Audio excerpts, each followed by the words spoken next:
오늘 말씀의 제목은 하나님의 은혜 아래에서라는 제목으로 말씀을 나누겠습니다. 우리는 하나님의 은혜에 대해서 큰 오해를 할 때가 참 많습니다. 하나님의 그 은혜를 하나님의 기준으로서 하나님의 마음에 근거한 것이 아니라 우리의 마음에 족한 것을 하나님의 은혜라고 생각하곤 합니다. 그래서 하나님께서 베푸시는 하나님이 무엇 때문에 하나님의 어떤 뜻에서 이것을 주었는지를 우리는 생각하지 않습니다.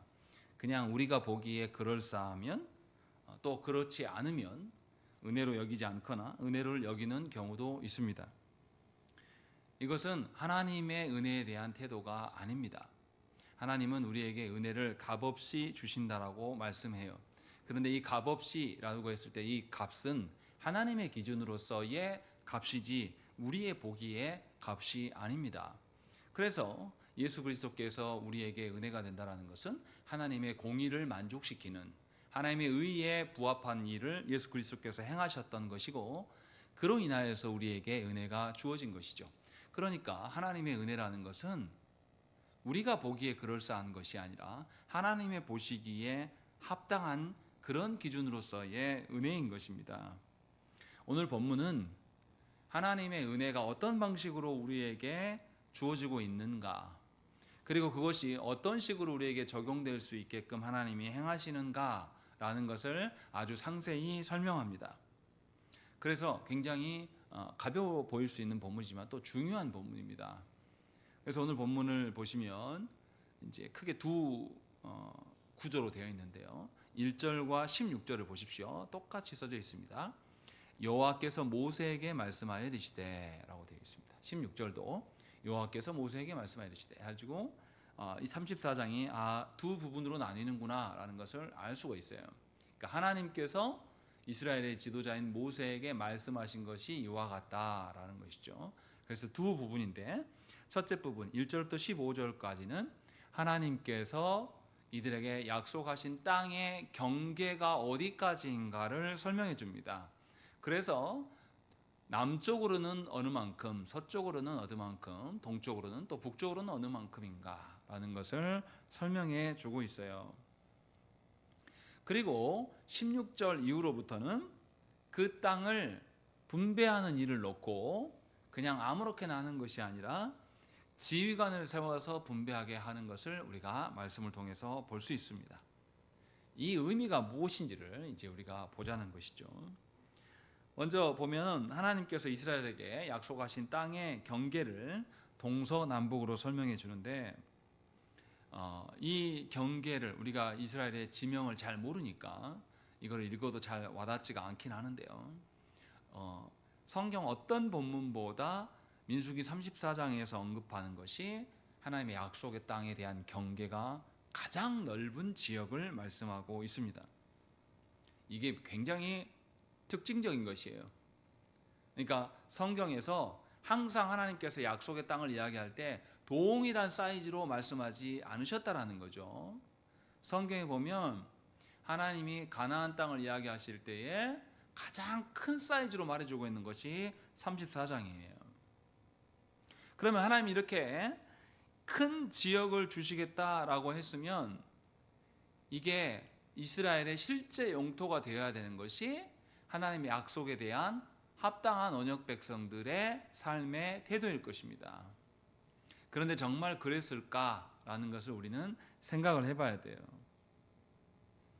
먼저 보시면 오늘 본문에 보면 남쪽부터 이야기를 하니까 3절에 보시면 남쪽은 동쪽으로는 여매 끝에서 시작하여, 여매라는 것은 사해를 말합니다. 지금 이스라엘 땅을 우리가 다시 생각해 보시면 여러분들 보는 쪽에서 여기가 제 얼굴 쪽이 이스라엘이라면 오른편은 지중해가 있어요.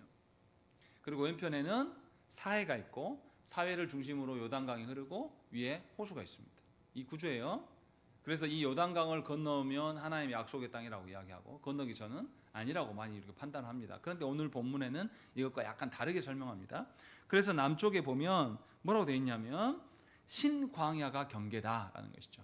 남쪽에 신광야, 이 광야를 지나고 내려가면 애굽 쪽이 나오는 거죠. 그래서 신광야다라고 이야기해요. 그리고 서쪽은 뭐라고 말하냐면 6절의 말씀 보시면 대해가 경계가 된다. 여기서 대해라는 건 지중해를 말하는 거예요. 그래서 남쪽과 서쪽 경계는 다른 본문에서 말하는 하나님의 약속의 땅과 크게 달라지 않아요. 비슷합니다. 큰 차이가 없어요. 근데 문제는 뭐냐면 동쪽입니다. 원래 하나님께서 처음 약속의 땅을 이야기하실 때는 요단강 동편은 말하지 않으셨어요. 그런데 우리가 이미 32장에서 뭘 봤습니까? 두 지파 반이 어떻게 하죠? 므낫세 반지파와 르우벤과 갓지파가 자기들의 이 거느리는 짐승이 많기 때문에 요단강 건너기도 전에 그 땅을 달라고 이야기를 합니다. 그래서 하나님께서 주셔요. 그렇게 해서 원래 하나님께서 허락하신 땅이 아니었는데 이들의 요구로 인하여서 그 지역이 넓어졌음을 말씀하고 있습니다. 그래서 그 부분을 포함하고 있어요. 동쪽이.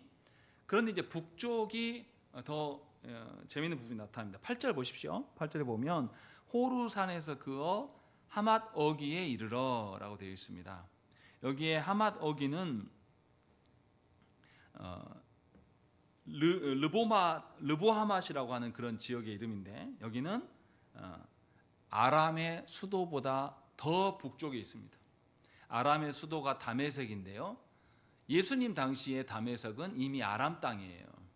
근데 오늘 본문에서 뭐라 그러냐면 하맛 어기까지 이른다라는 것은 다메섹의 수도보다 더 위까지가 하나님이 원래 주신 약속의 땅이었다라고 이렇게 말씀하고 있습니다.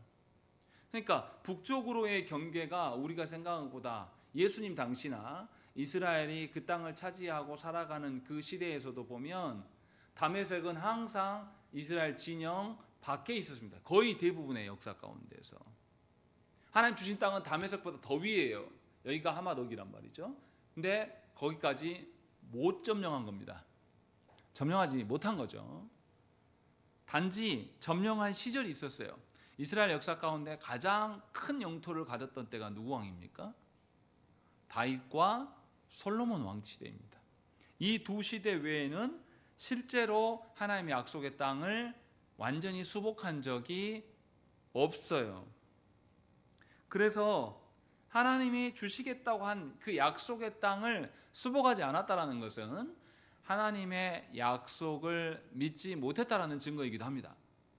그러니까 대부분의 이스라엘 역사의 대부분의 시절에는 하나님의 약속을 이스라엘이 받지 않았다라는 거예요. 그냥 자기 생각에 젖어 있어요. 그래서 어땠습니까? 하나님께서 이스라엘에게 가나안 땅의 그 이방인들을 쫓아내지 못하면 어떻게 된다고 그랬죠? 그 이방인들을 진멸하지 못하면 그들이 남아서 뭐 한다고 그랬죠? 가시가 되어서 너희를 찌르고 옆구리를 찌르게 될 거다라는 거. 그래서 이스라엘의 역사를 보면 이상할 정도로 거기에 남아있는 가나안의 원주민들에게 계속 당하는 이야기가 나와요.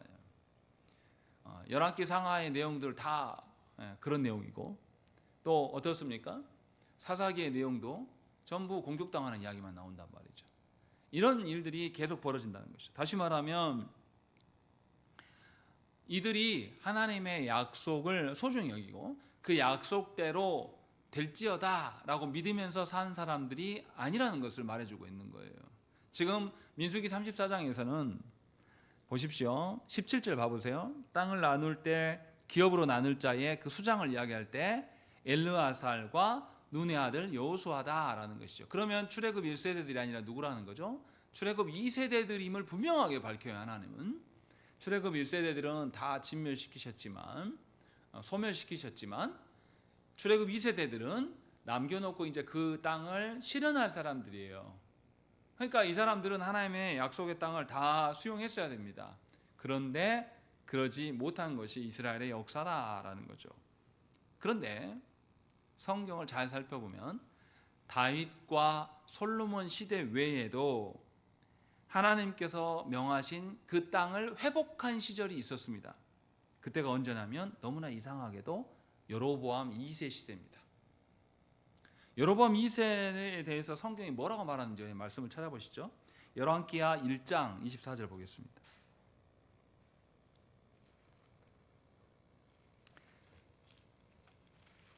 여로보암 2세가 어떤 왕이었길래 하나님께서 이렇게 하셨는가를 우리가 살펴야 됩니다.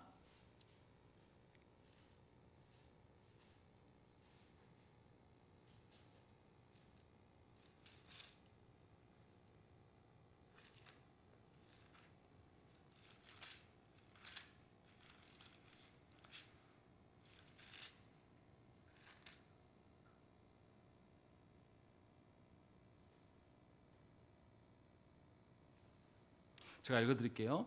여호와 보시기에 악을 행하여 이스라엘에게 범죄하게 한 느밧의 아들 여로보암의 모든 죄에서 떠나지 아니하였더라, 이렇게 되어 있습니다. 여로보암 2세는 아주 악한 왕이라고 성경은 이야기를 하고 있어요. 그리고 그 죄악 가운데 살고 있었다라고 이야기를 하고 있어요. 그래서 실제로 이 왕이 하나님 앞에 살지 않았음을 성경은 우리에게 말해주고 있습니다. 그런데 하나님은 그 땅을 가장 넓은 시절로 이야기를 하고 있어요. 왜 이럴까라는 생각이 듭니다. 이게 왜 이렇게 하시지? 라고 생각이 들 정도로 왜 하나님이 이렇게 하셨을까라는 거. 거기 이제 그 본문에 이어서 거기에 나와요. 뭐라고 나오냐면, 이는 여호와께서 이스라엘의 고난이 심하여 매인자도 없고 노인자도 없고 이스라엘을 도울 자도 없음을 보셨고, 여호와께서 또 이스라엘의 이름을 천하에서 없이 하겠다고도 아니하셨으므로 요아스의 아들 여로보암의 손으로 구원하심이었더라, 이렇게 성경이 말해요. 무슨 말입니까? 하나님께 순종했던 다윗과 솔로몬 시대 위에도 여로보암 2세 시대에 아주 악한 시대였는데, 그 시대에 보니까 이들이 하나님 없이는 살 수 없는 지경에 있어서 하나님이 불쌍히 보시고 이들을 구원하셨다라고 했어요. 그러니까 하나님의 구원의 기준은 뭡니까? 원래 이스라엘 백성들에게 주셨던 그 약속의 땅이 하나님의 구원의 의미예요. 우리는 그렇게 생각하지 않습니다. 하나님의 구원은 내 입장에서의 구원이에요. 그래서 하나님이 약속한 것이 나의 구원이라고 여기는 사람보다 지금 내 처지에서 어려움을 극복하는 것이 구원이라고 생각하는 분들이 너무나 많습니다. 그것이 은혜라고 생각을 하는 경우예요. 그런데 놀라울 정도로 뭐냐면, 여로보암 2세 때에 하나님께서는 그들의 어려움을 그냥 해결하고 마시는 하나님이 아니라 원래 민수기 34장에서 약속하셨던 그만큼의 땅을 회복시켜줬다고 성경은 우리에게 밝힙니다. 이런 점에서 하나님의 은혜가 우리의 생각과 너무 다르다라는 것을 성경이 말씀해주고 있습니다. 이게 열왕기하 14장의 말씀이에요. 그래서 하나님께서 공의로우신 분이 아니냐라는 거죠. 공의로우신 분이 맞음에도 불구하고 우리의 형편없음을 보면서 하나님의 자비하심이 발동하여서 하나님이 구원을 베푸시는 경우가 성경에서 나타나요. 요나서를 봐보십시오. 하나님께서 누구에게 회개를 촉구합니까? 이스라엘의 원수 아수르에게, 그것도 아수르의 수도에 돌아가서 회개를 선포하라고 하나님 말씀하십니다. 그래서 니느웨에 가서 요나가 회개를 선포해요. 그리고 요나서에서는 또 누구에게 하나님께서 긍휼을 베푸십니까? 요나예요. 요나는 자기가 보기에 하나님이 말씀하신 니느웨로 가는 것은 말도 안 되는 일이에요. 그리고 할 수 없이 자기가 반대로 도망갔는데 하나님이 억지로 다시 그 길로 가게 했을 때 요나가 가서 뭐합니까? 니느웨에 가서 전부 끝까지 복음도 전하지 않아요. 그냥 대충 전하고 맙니다. 근데 니느웨에 어떤 일이 벌어집니까? 다 회개해버려요. 그러니까 요나가 어떻게 하죠? 분냅니다. 왜 이 사람들 살려둡니까? 하나님 분내요. 요나가 이렇게 건방 떠는데도 하나님 어떻게 합니까? 요나에게 죽이지 않으십니다. 깨달을 수 있는 박농쿨 하나로 요나에게 알려주는 거죠. 결론은 정리되지 않았어요. 그냥 오픈으로 끝나요. 요나서가. 이렇게 하나님은 하나님의 그 약속을, 하나님의 주시는 은혜를 지 멋대로 해석하는 자들에게도 하나님께서 은혜를 베푸시는 경우가 성경에 나타납니다. 이처럼 하나님께서 주시는 그 약속의 땅에 대한 지배는 언약 백성의 실력에, 능력에 달려있는 것이 아니라 오직 하나님의 주권하에 달려있음을 성경은 우리에게 말씀합니다. 그러면 하나님께서 민수기 34장에서 출애굽 2세대들에게 이 땅의 경계를 설명해 주시면 이 사람들은 그 땅이 수복될 때까지 누구에게 의존하고 살면 됩니까? 하나님께 의존하면서 하나님이 무엇 때문에 이 지역을 우리에게 약속으로 주셨는가라는 것, 그 땅 하나하나를 밟으면서 하나님이 주신 땅에 대한 의미를 계속 생각하면서 순종하는 일에 힘써야 되는 것이 그들이 해야 될 일입니다. 정리하면 이런 거예요. 하나님의 은혜라는 것은 우리가 보기에 그럴싸한 것이 은혜가 아니다. 하나님의 뜻에 부합한 것이 은혜이고, 그 은혜를 받기를 소망한다라면 하나님의 뜻대로 우리가 순종하면서 나아가는 것이 하나님의 은혜를 받는 자의 합당한 태도이다라는 것을 우리에게 알려줍니다. 그런데 너무나 안타깝게도 우리는 하나님의 은혜를 운운할 때도 무슨 이야기 합니까? 조국교회 현실을 봐보십시오. 우리는 뭘 보고 하나님의 은혜라고 생각을 합니까? 교회에 많이 사람들이 모이는 것, 헌금이 많이 나오는 것을 하나님의 은혜라고 생각을 합니다. 교회가 가난한 시절에는요, 교회가 돈으로 타락하지 않았습니다. 우리 한국 조국교회 안에서 일제 치하에 있었을 때 교회에서 목사가 교회 돈을 횡령했다, 그런 기록이 있습니까? 없어요. 그런데 우리 시대 봐보세요. 교회가 얼마나 힘이 있어지고 얼마나 재정이 풍성해졌습니까? 우리 시대는 돈이 많아지니까 그 돈을 횡령하고 함부로 막 쓰고, 이제는 그것도 부족해서 자기 육신의 자녀에게 교회를 세습해주는 일을 그냥 서슴없이 합니다. 그러니까 하나님의 은혜를, 그 교회가 커지고 재정 능력이 많아지는 것이 하나님의 은혜라고 말할 수 없습니다. 그런데 한국 교회에서는 어떻게 이야기합니까? 큰 교회가 은혜를 많이 받은 교회고 큰 교회 목사가 능력이 많은 목사로 정리를 해버려요. 이게 하나님의 은혜를 보는 우리의 시선입니다. 그래서 적은 교회들도 어떻습니까? 내가 커지지 못한 것에 대한 갈망이 있어요. 그거 하나님 은혜 아니거든요. 우리에게 있어야 될 것은 뭐냐면, 하나님이 영토를 크게 죽든 작게 죽이시든 하나님이 명하신 만큼의 순종하는 것이 우리에게 주어진 은혜의 태도예요. 그런데 우리는 그런 생각이 없다는 것이죠. 이스라엘도 하나님께서 성경에 다 뒤져보면 이렇게 넓은 영토를 말씀하신 것은 민수기 34장이 거의 손으로 꼽아요. 많지 않습니다. 그러면 이렇게 하나님의 약속의 땅에 맞게끔 이들이 그 땅을 존중하고 하나님의 그 땅을 수복할 때까지 끝까지 순종하는 모습을 보였어야 돼요. 그런데 민수기서의 흐름을 봐보세요. 하나님이 약속의 땅에 대한 34장 이야기하기 전에 먼저 무슨 일이 있었습니까? 32장에서 하나님이 원래 주시기로 한 땅도 아닌데 이스라엘의 두 지파 반이 어떻게 해요? 욕심을 부립니다. 그래도 하나님이 주셔요. 그리고 모세가 단도리를 칩니다. 뭐라고 합니까? 너희들 그 땅에 머물면 안 돼.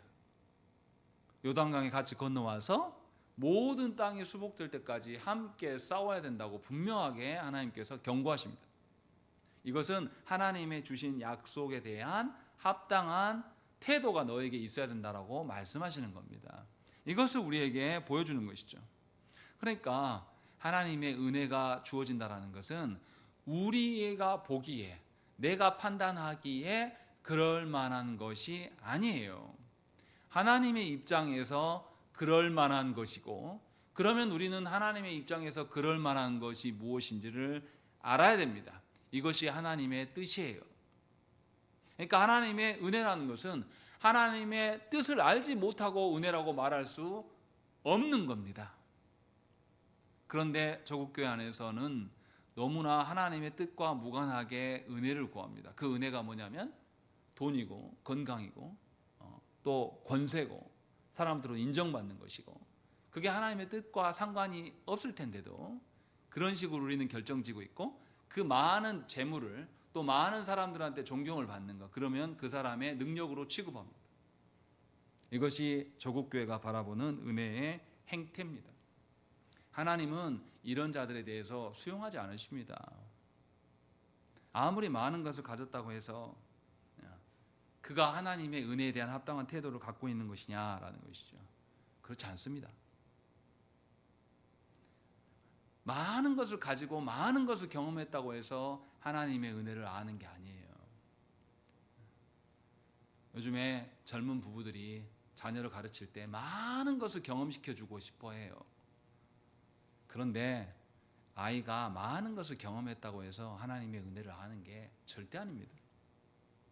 하나님의 은혜는 그런 방식으로 우리에게 주어지는 것이 아니거든요. 그런데 우리는 이것을 분간을 못해요.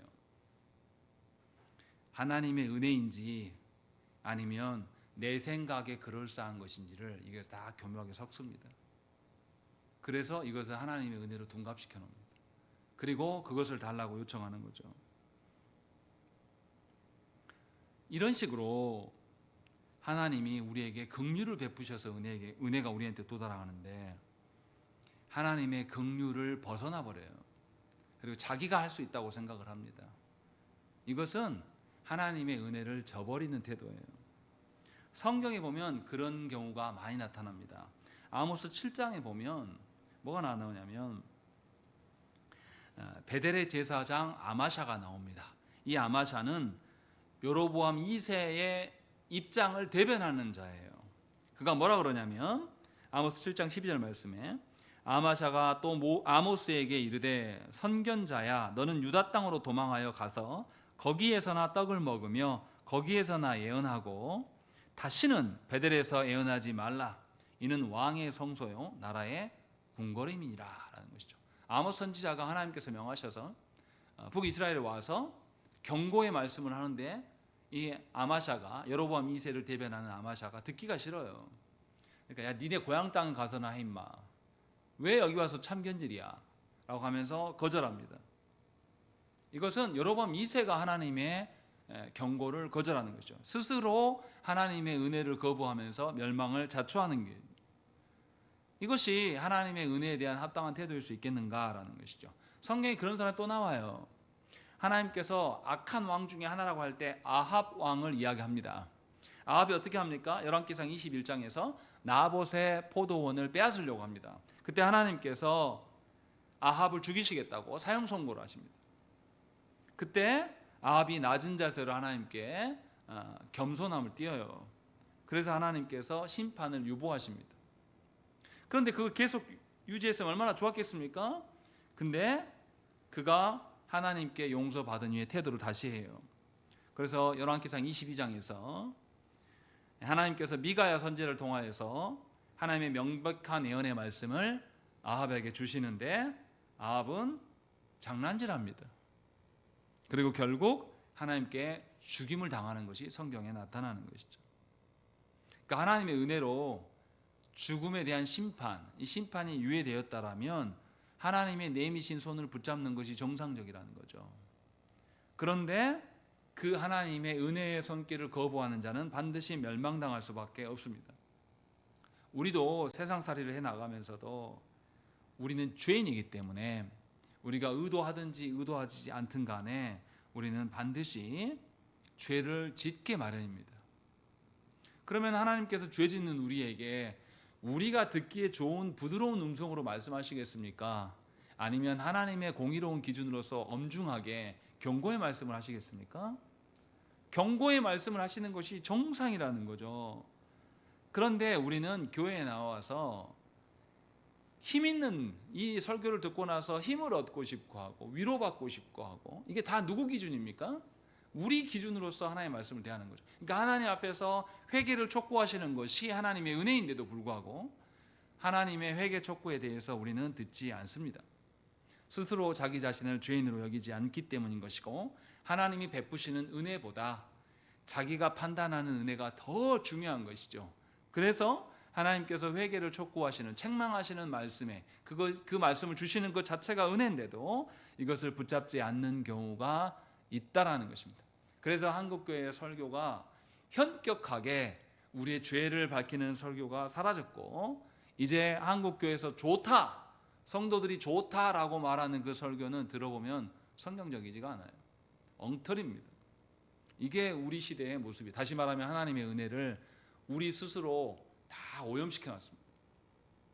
그러나 성경에서는 분명히 이야기합니다. 하나님의 은혜를 거절하는 자들은 하나님 다 멸망시키셨습니다. 그냥 내버려 두시지 않았어요. 이것이 하나님께서 우리에게 보여주는 겁니다. 반대로 하나님께서 은혜의 손길을 내밀으셨을 때 자기의 삶을 완전히 전환시켜서 하나님의 은혜의 삶을 산 사람들이 있어요. 대표적인 케이스가 바울이죠. 바울이 어떤 사람입니까? 유대교의 열심인 사람이에요. 그래서 누구를 죽입니까? 스데반 집사를 죽일 때 앞장섰던 사람입니다. 그리고 그리스도를 믿는 사람들을 죽이는 일에 앞장섰던 사람이에요. 그런데 이 사람이 다메섹으로 가는 길에서 예수님을 만나요. 만나고 나서 그의 삶이 달라집니다. 완전히 달라져요. 디모데전서 1장 12절부터 17절 말씀에 보시면 자신이 하나님께서 베푸신 은혜를 붙잡고 살아간다. 자기 자신은 원래 죄인 중에 괴수였으나 하나님이 나를 긍휼히 여기셔서 나를 돌이키심으로 말미암아 나는 내 평생에 하나님의 은혜로 충만한 삶을, 감사하는 삶을 살아가고 있다라고 말해요. 그런데 그 감사하는 삶이란 게 뭐냐면 마을마다 가는 곳곳마다 유대인들의 회당에게 복음을 전해서 유대인들을 분노를 일으키게 하고, 그래서 유대인들한테 쳐맞고 몇 번이나 죽을 뻔하고 도망자의 삶을 사는 것이 바울이 말하는 은혜의 삶이었고 감사의 삶이었다는 것입니다. 그런데 하나님은 어떻게 하십니까? 그래서 바울의 그림을 보면 바울이 이렇게 생겼을 것이다 추정하는 모든 그림들을 보면 바울이 어떻게 생겼냐면 비짝 말라 비틀어진 할아버지의 모습으로 그려놨습니다. 완전히 뼈대밖에 없는 대부분의 그 바울 그림 다 그래요. 그러니까 그가 복음을 전하면서 생명을 위협하는 자들에서 도망하면서 복음을 전했어요. 저도 튀르키예로 가보니까 거기서 바울이 걷는 산맥이 있습니다. 어마어마하게 커요. 차로 넘어가도 이렇게 컸다고라고 할 정도. 근데 바울은 거기를 걸어갔어요. 복음을 위해서. 그 큰 산맥, 우리나라는 그런 산맥 있지도 않습니다. 그런데 그런 산맥을 복음을 위해서, 그때가 지금처럼 찻길이 나 있었겠습니까? 그냥 완전 산길로 걸어갔을 거예요, 분명히. 근데 그런 삶을 그가 살았어요. 근데 하나님께서는 바울은 또 그런 것이 하나님의 은혜라고 말하고, 하나님은 또 어떻게 하십니까? 누구보다도 신약에서 바울처럼 하나님의 복음을 끝까지 전한 사람, 그렇게 많은 교회를 세운 사람, 우리가 아는 것이 12 예수님의 제자들보다 더 위대한 사도로 바울을 우리가 말할 수 있을 정도로 하나님께서는 이렇게 교회를 굳건케 하는 일에 사도 바울을 하나님께서 사용하셨습니다. 얼마나 영광된 일입니까? 그래서 지금도 가보면 이미 이슬람화되어 있는 그 터키 땅에 가보면 가는 지역마다 바울이 세운 교회들이 굉장히 많고 벽화들이 많이 있습니다. 그래서 바울 교회가 여러 군데 있어요. 그리스도 있고 터키도 있고. 처음에 저는 가서 보고 어떤 게 진짜야 라고 생각했는데 다 진짜입니다. 다 바울이 세운 교회들이기 때문에. 이렇게 하나님의 그 영광스러운 일에 하나님께서 참여하게 하십니다. 그러나 그의 인간적인 인생은 어땠겠습니까? 가족도 없이 얼마나 피곤하고 굶주린 삶을 살았겠습니까? 얼마나 박해받는 삶을 살았겠어요? 근데 그가 그렇게 살았다는 것이에요. 또 다윗도 있습니다. 우리가 잘 아는 것처럼 다윗이 어떻습니까? 자신의 욕망을 채우기 위해서 밧세바와 동침해요. 근데 밧세바가 자신의 부하의, 충성스러운 부하의 아내인지 압니다. 그런데도 동침하고 보내요. 근데 임신해버리니까 어떻게 합니까? 우리아를 전쟁에서 불러들입니다. 그리고 아내에게 잠자리를 하게 해요. 근데 우리아는 안 가요. 그래서 다윗이 어떻게 하죠? 우리아를 계획적으로 짜서 죽입니다. 이렇게 다윗이 악한 왕이에요. 그런데 하나님께서 은혜를 베푸셔요. 그 은혜가 뭡니까? 그냥 용서해 줍니까? 하나님께서 왕인 다윗 앞에 나단 선지자를 보내서 공개적으로 다윗의 죄를 폭로합니다. 신하들이 다 있는 곳에서.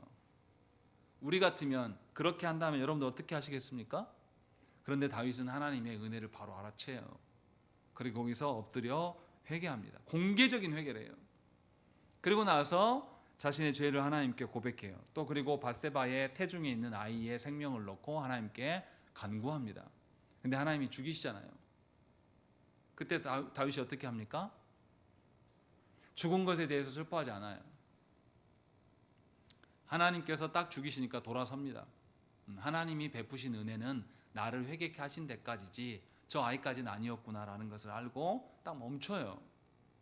이것이 하나님의 은혜에 대한 합당한 태도이고, 이것이 하나님께서 베푸신 은혜를 바르게 받는 사람의 삶의 태도라고 성경은 우리에게 말씀합니다. 우리는 구원을 받았음에도 불구하고 여전히 죄된 본성을 갖고 있기 때문에 하나님의 은혜를 붙들지 않고서는 하나님 앞에서 살아갈 수 없는 자들입니다. 우리 스스로의 판단과 우리 스스로의 경험과 우리 스스로의 어떠함으로 하나님 앞에 올바르게 걸어갈 수가 없어요. 마치 이것과 같아요. 좀 비유가 그렇긴 하지만 파킨슨 병 걸리신 분이 어떻습니까? 걸을 수 있어요? 걷고 싶어요, 마음은. 근데 손이 막 흔들리고 다리가 흔들리니까 걸을 수가 없어요. 그래서 삶이 안 됩니다. 자기 의지대로 걸어지지 않아요.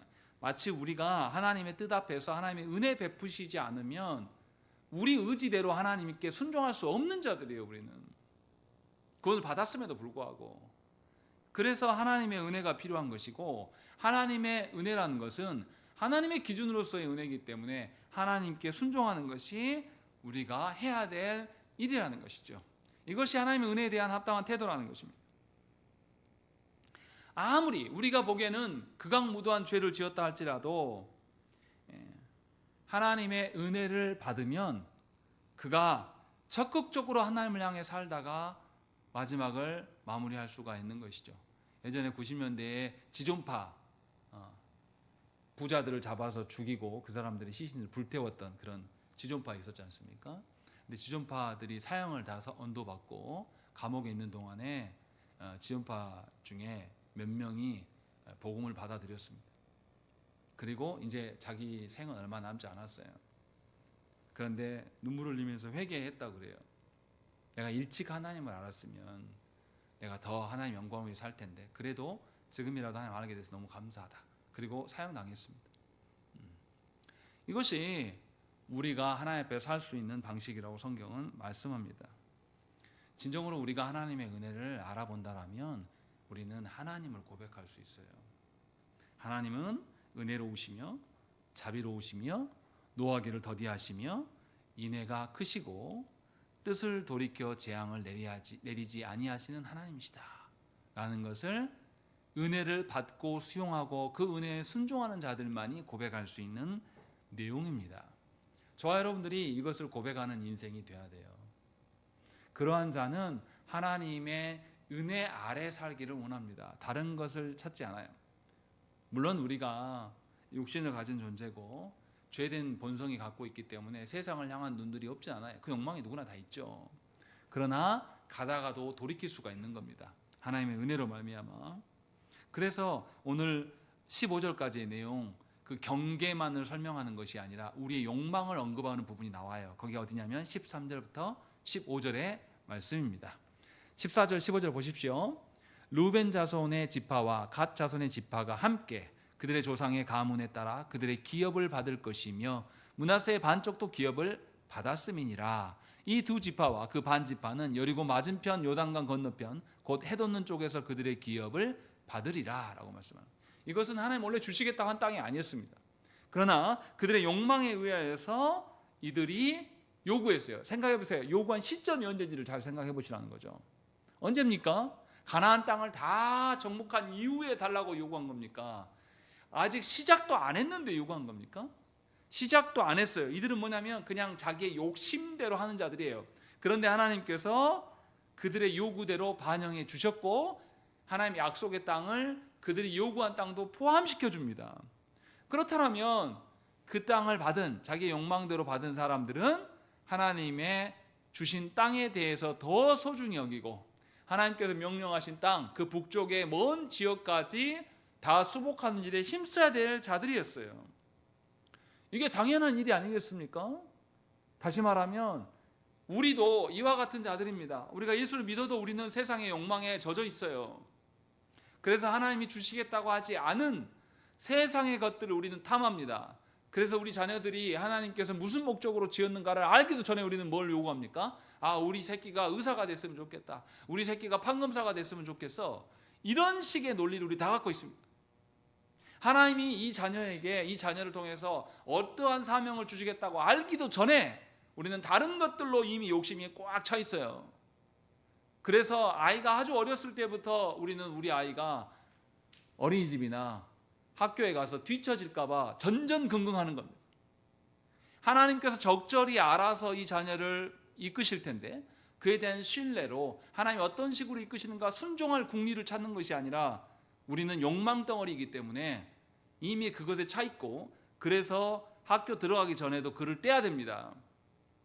학교 들어가기 전에 영어도 시켜야 되고 태권도도 시켜야 되고 이렇게 욕망에 차 있는 거예요. 이건 전부 하나님의 은혜를 무시하는 처사들입니다. 세상의 논리로 큰 자 만드는 것이 우리의 목적입니다. 하나님의 뜻과 아무 상관이 없어요. 이것이 교회 안에서도 빈번하게 일어나는 일입니다. 이게 언제까지 지속됩니까?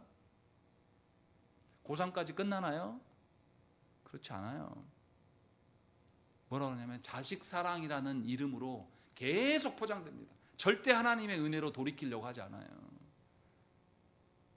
그러니 우리 자녀들이 하나님을 경외하고 하나님이 주시는 은혜를 아는 자녀냐? 그런 거 없어요.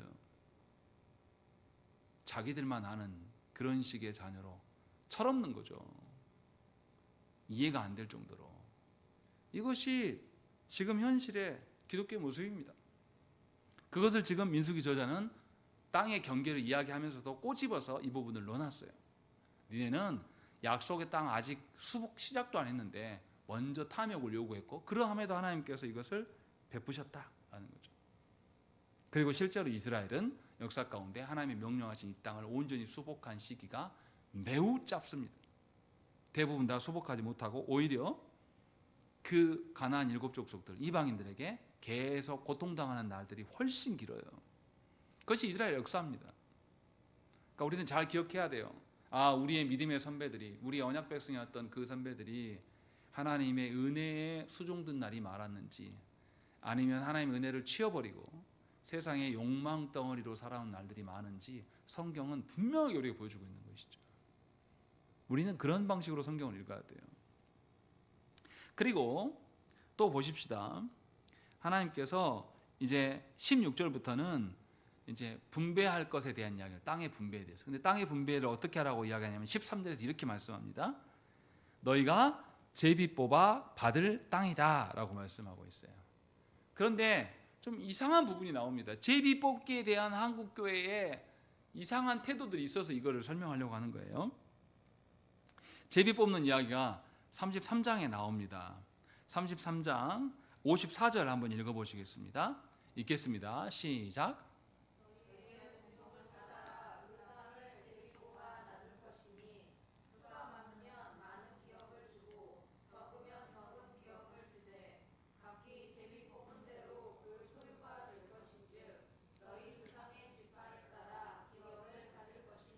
여기 이상한 거 있잖아요.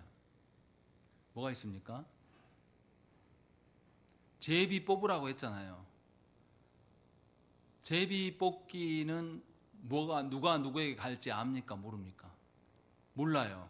근데 또 어떻게 하라고 말합니까? 수가 많으면 많은 기업을 주고 적으면 적은 기업을 줘라. 어떻게 제비 뽑기해서 이렇게 됩니까? 됩니까? 사다리를 타는데 우리 아이스크림 내기 하자. 너 명절 때 얼마 받았어? 5만 원이요? 10만 원이요? 15만 원이요? 20만 원이요? 근데 사다리를 타요. 사다리를 탔는데 20만 원 애가 받은 애가 더 많이 내고 이렇게 됩니까? 이렇게 안 된단 말이에요. 근데 왜 이렇게 말씀하시냐고요. 이게 무슨 의미냐 이 말이죠. 이걸 모르기 때문에 한국교회가 제비뽑기 하는 것, 이것을 운빨로 생각하는 거예요. 잠언 16장 33절 말씀 보시면 제비는 사람이 뽑으나 모든 일을 작정하기는 여호와께 있느니라 이렇게 말씀합니다. 무슨 말입니까? 하나님께서 제비를 뽑으라고 해놓으셨고 수요가 많으면 많이 주고 수요가 적으면 적게 주겠다라고 하나님 말씀하셨어요. 이 말은 제비 뽑기를 통해서 뭘 할 수 있다? 하나님의 뜻대로 되어짐을 알 수가 있다라는 것을 말씀하고 있는 겁니다. 서양 사람들은 제비뽑기를 뭐라고 생각하는 거죠? 운빨이라고 생각을 하는 거예요. 운이다 라고 이야기합니다. 그런데 성경에서 하나님께서 말씀하시는 것은 너희가 운이라고 하는 것조차도 누가 다스리신다, 하나님이 주관하시고 다스리시는 것이 아니냐라는 것을 우리에게 보여주고 있는 거예요. 이게 성경의 제비뽑기입니다. 그러니까 성경의 말씀대로 새 하나 떨어지는 것, 내 머리카락 한 올이 떨어져 나가는 것도 다 누가 헤아리신다, 하나님이 헤아리신다는 말씀에 증거가 있어야 되지 않겠습니까? 그 증거로 하나님께서는 제비 뽑아 말씀하신다라고 이야기를 하는 거예요. 실제로 야곱이 12아들에게 축복할 때 뭐라고 말하냐면 스불론 지파는 해변에 거할 것이고 그 지경이 시도네까지 이를 것이다 라고 예언합니다. 그런데 실제로 바닷가 쪽으로 땅을 받아요. 또 아셀 지파가 왕의 수라상을 준비할 만큼 풍요로운 땅을 얻게 될 것이다 라는 것, 또 유다 지파가 포도주를 넉넉히 생산할 비옥한 땅을 얻게 될 것이다 라는 것이 창세기 49장에서 언급하는 말씀이에요. 그런데 실제로 그렇게 땅이 확정됩니다. 그래서 우리가 제비를 뽑아도 그 제비 뽑는 일까지도 누가 주관하신다, 하나님이 주관하셔서 그 모든 것을 하나님의 뜻대로 이루시려 가신다라고 말씀해요. 그러니 너희가 하나님의 은혜로 주신 것을 존중해야 하지 않겠는가 라는 것을 민수기 저자는 우리에게 말씀하고 있는 거예요. 그리고 나서 16절부터 제비를 뽑아서 땅을 나누는데 갑자기 지휘관을 세우라 그래요. 이상하지 않습니까? 그냥 제비 뽑으면 되잖아요. 근데 왜 지휘관을 세우라고 이야기합니까? 이것도 생각을 해야 되는 것이죠. 성경에서 말하는 왜 하나님께서 지휘관을 세우셨을까라는 거죠. 지파별로 땅을 나누겠죠. 땅을 나누고 나서 또 그 지파 안에서 가족 단위로 땅을 다 나누어 가질 거 아닙니까? 그러면 그 지파 안에서도 좋은 땅이 있고 나쁜 땅이 있을 거란 말이에요. 그럼 사람들이 어떻게 하겠습니까? 누구라도 어떤 땅 갖고 싶어요? 좋은 땅 갖고 싶겠죠. 이런 우리의 욕망을 하나님께서 잘 아십니다. 그래서 누구를 세우신 거죠? 지휘관을 세우는 거예요. 다시 말하면 우리의 욕망을 제어하고 하나님 말씀하신 대로 공정하게 배분하는 일이 이루어질 수 있도록, 다시 말하면 우리의 죄성, 우리의 욕망을 다스리는 것, 하나님께서 우리를 너무나 잘 아시기 때문에 그것에 벗어나지 않게 하기 위해서 하나님께서 지휘관을 세우라고 말씀하시는 것이죠. 정리하면 이런 거예요. 하나님의 은혜는 우리가 보기에 그럴만하고 우리가 보기에 그럴만한 방식으로 수용하고 받들어지는 것이 아닙니다. 그런데도 너무나 많은 사람들이 하나님의 은혜를 자기 마음대로 이것이 하나님의 은혜라고 정해놓고, 또 하나님의 은혜를, 하나님의 뜻을 성경을 통해서 조금 안다고 해도 그 이루어가지는 과정을 자기가 할 수 있다는 그 착각 속에 살아가고 있어요. 그래서 매우 열심히 하면 되는 줄 알아요. 하나님의 뜻을 모른 채로 열정만 있으면 그 열정을 가지고 하나님께 불순종하는 일에 힘쓸 수밖에 없습니다. 그래서 우리는, 그리스도인들은 하나님의 은혜도 하나님께 물어야 됩니다. 하나님, 저에게 갑자기 돈이 생겼는데 이게 하나님의 은혜입니까? 아니면 제가 조심해야 될 것입니까? 하나님께서 이걸 하라고 저한테 마음을 주셨는데 이 해나가는 일을 제가 스스로 할 수 없잖아요. 제가 이걸 할 수 있도록 하나님 도와주시고 나는 순종하는 일에 힘쓰겠습니다 라는 것이 우리가 은혜를 대하는 태도여야 된다는 것입니다. 자녀를 향해서도 마찬가지예요. 내가 보기에 우리 새끼 이렇게 잘 됐으면 좋겠다, 그것이 은혜인지 아닌지 우리가 어떻게 합니까? 우리 자녀가 절제하는 마음이 1도 없어요. 그런데 그 자녀에게 돈만 많아지면 그 돈 가지고 뭐 하겠습니까? 온갖 세상 쾌락에 빠져가지고 그 일만 하고 다닐 수밖에 없어요. 하나님 나라와 아무런 상관이 없습니다. 차라리 그럴 바에는 조금 가난해도 절제할 수 있는 영역에서 하나님의 품 안에 있는 게 더 나아요. 그런데 우리에게, 부모된 우리에게 이런 생각이 없다는 것이죠. 이것을 지금 성경은 우리에게 말씀하고 있는 겁니다. 그래서 하나님이 우리에게 은혜 베푸신 형편을 잘 봐보세요. 니네가 알아서 민주적으로 정확히 평수 나눠서 가져가, 이렇게 말씀하지 않습니다. 하나님의 약속의 땅을 하나님이 정하셨어요. 이스라엘이 원하든지 않든 간에 정하셨어요. 그럼 이스라엘은 정해놓은 대로 정복 전쟁을 수행해야 됩니다. 이게 은혜에 대한 합당한 태도예요. 그리고 하나님이 정해놓으신 일을 행할 때에 누가 하신다고 하나님 말씀하셨어요? 하나님께서 하신다고 말씀했어요. 그러면 그 은혜를 받을 때도 우리는 하나님께 물어서 해야 됩니다. 왜요? 우리가 어떤 존재이기 때문에. 우린 죄인이에요. 우리 스스로 할 수 없어요. 그래서 우리의 어떠함까지도 잘 아시고 하나님께서는 지휘관을 세우는 것처럼 우리의 죄성을 아시고 그것까지 살피셔서 우리에게 이런 방식으로 우리를 두신다는 것이죠. 이것이 하나님께서 우리를 베푸시는 방식입니다. 그래서 성도된 우리는 하나님의 은혜 아래에 없었던 적이 없습니다. 늘 우리는 하나님의 은혜 아래에 있었어요. 문제는 뭐냐면 그 은혜를 우리가 은혜로 보지 않았던 거예요. 문제는 뭐냐면 하나님의 은혜를 알고서도 내 욕망 따라 움직였던 것이고 하나님의 은혜를 알면서도 내가 할 수 있다고 생각한 거예요. 이러한 교만함이 우리한테 가득하기 때문에 하나님을 우리의 일상의 삶에서 상정하지 않습니다. 우리가 어떻게 살고 무엇을 위해 살고 무엇을 조심해야 하는지는 다 하나님께 물어야 될 일이에요. 우리 마음대로 하는 것이 아닙니다. 그래서 우리는 하나님의 지혜의 말씀을 구하는 것입니다. 우리의 지혜보다 하나님의 지혜가 훨씬 크거든요. 그래서 우리는 우리의 삶을 계획하고 수정하는 일에도 항상 하나님의 말씀을 끌어와서 우리에게 적용하는 겁니다. 그 고민을 우리가 하는 거죠. 이것이 하나님의 은혜 아래에 살아가는 것이에요. 그래서 우리는 하나님의 은혜가 무엇인지를 잘 배워야 됩니다. 우리에게 벌어지는 인생의 사건마다 일들마다 이것이 하나님의 은혜가 아닌 것이 없음을 인정할 줄 알아야 돼요. 우리가 보기에는 이것이 불평되고 또 이것이 불편하게 되고 우리를 괴롭게 하는 일일 수도 있어요. 그러나 이것이 하나님의 은혜임을 잊으셔서는 안 됩니다. 그러할 때 우리는 모든 것이 하나님의 은혜라고 여기게 되면 우리는 하나님께 불평하지 않습니다. 모든 것이 하나님의 은혜 아래에 있다라면 우리는 하나님께 늘 물을 거예요. 그리고 하나님 말씀하심에 순종하는 일에 힘쓰며 살아가게 될 것입니다. 그리고 그렇게 살아가는 자들에게 드러나는 것은 하나님의 다스리심입니다. 세상과 똑같이 섞일까요? 절대 섞일 수 없죠. 그래서 그리스도인들은 약간 별난 놈들이에요. 명절을 지켜도 어떻습니까? 그리스도인들은 예배 때 와. 뭐 하려고 저렇게 매주 가는데 예배 때 또 가냐? 그냥 내려왔다가 이번 주만 빠지고 가라. 이렇게 하는 게 세상 논리지 않습니까? 근데 하나님의 은혜를 아는 사람은 그렇게 할 수가 없는 거죠. 그렇게 또 살 뿐만 아니라 가정에 돌아가서도 세상의 복을 구하지 않아요. 하나님의 복을 구하는 자로 서 있는 것이죠. 그래서 세상과 안 섞입니다. 섞일 수가 없어요. 이것이 그리스도인들의 은혜에 대한 태도예요. 은혜 안에 허벅지 젖어 있으면 이 일이 어렵지 않습니다.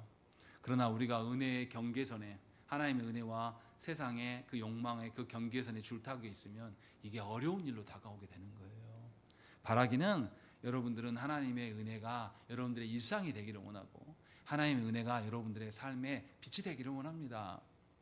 그것이 하나님의 은혜가 여러분들의 짐이 되고 여러분을 찍어내리는 일이 되고 이 하나님의 은혜를 계속 내가 보존하고 지키기 위해서 투쟁하는 그런 삶이 아니라 정말로 하나님께 맡겨져서 하나님이 이끄시는 그런 인생을 경험하기를 빕니다. 그러할 때 여러분들의 가정과 지인들이 여러분들을 보면서 하나님의 다스림을 발견하게 될 줄로 믿습니다. 우리 함께 기도하시겠습니다.